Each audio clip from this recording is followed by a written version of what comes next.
मंजिलें उन्हीं को मिलती हैं जिनके सपनों में जान होती है। पंखों से कुछ नहीं होता, हौसलों से उड़ान होती है।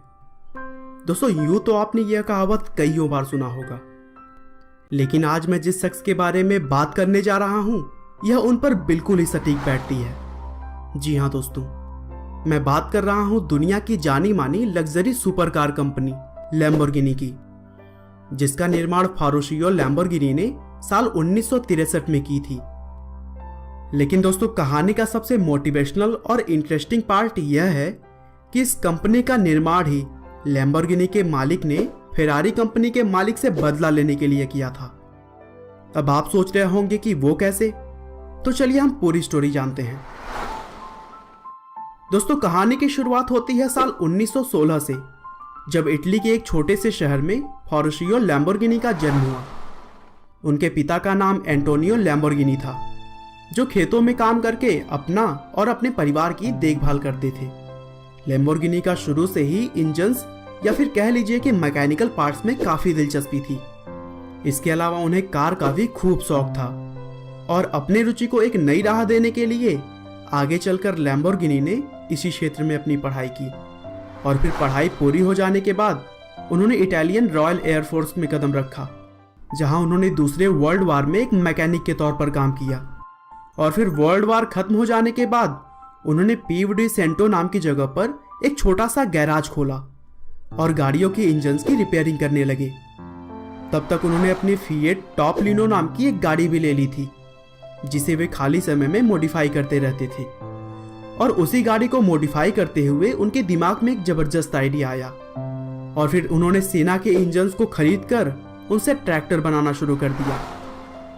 लैम्बोर्गिनी का यह आइडिया बहुत ही जल्द काम कर गया, क्योंकि वर्ल्ड वार खत्म होने के बाद अपने देश की अर्थव्यवस्था को सुधारने के लिए वहां के लोगों ने कृषि पर ध्यान केंद्रित करना शुरू कर दिया था।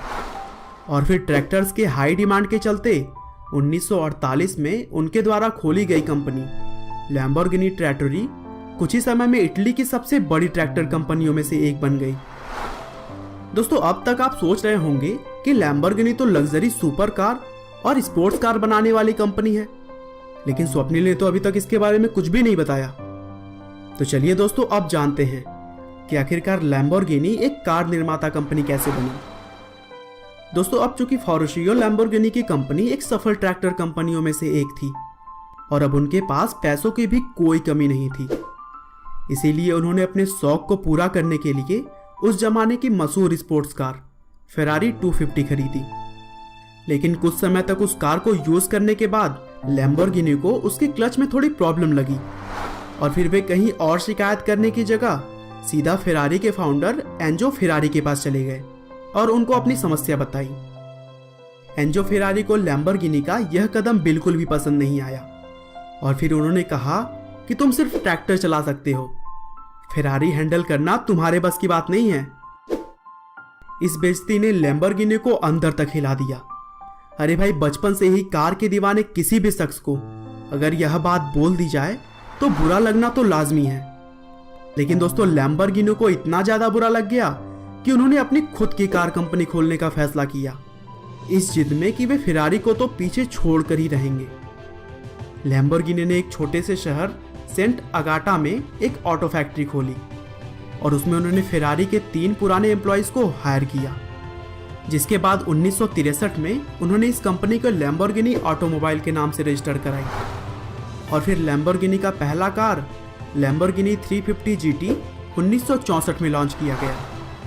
लेकिन लैम्बोर्गिनी की कार दुनिया की नज़रों में तब आई जब 1966 में Lamborghini Miura sports car launch की गई, जिसे उसकी हाई परफॉर्मेंस और अलग टेक्नोलॉजी की वजह से काफ़ी पसंद किया गया।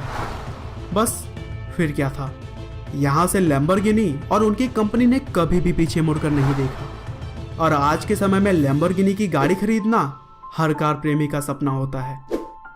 और लैम्बोर्गिनी की स्पोर्ट्स कार आज पूरी दुनिया में अपनी तेज रफ्तार और ब्रांड नेम के लिए मशहूर है। दोस्तों, फारुशियो लैम्बोर्गिनी का जन्म एक बेहद ही साधारण से परिवार में हुआ, लेकिन सच्ची लगन और मेहनत के दम पर उन्होंने एक वर्ल्ड क्लास कंपनी बना डाली और दिखा दिया कि अगर आप में जज्बा है तो इस दुनिया में असंभव कुछ भी नहीं।